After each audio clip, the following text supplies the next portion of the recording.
শুভ সকাল বন্ধুরা। এ দেখো আমার সবেদা গাছে দুটো সবেদা ধরেছে।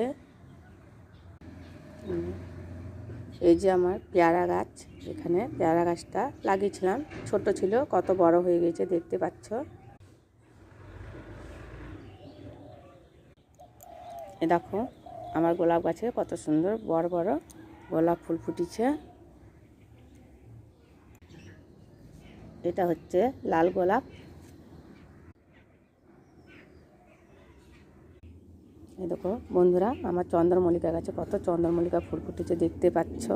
এই যে হলুদ চন্দ্রমল্লিকা গাছে এখন কত কুড়ি হয়েছে, এখন ফুটেনি, তবে ফুটবে দু একদিনের মধ্যে। আর এদিকে আমার গাঁদা ফুল। আর এই দেখো আমার ব্যাম্বো গাছ, একটু শীতে রোদে দিতে হয়, আবার ছায়াতে রেখে দিই। তো বন্ধুরা আমার ছোট্ট গার্ডেন ছাদের মধ্যে কেমন হয়েছে আমাকে একটু বলো।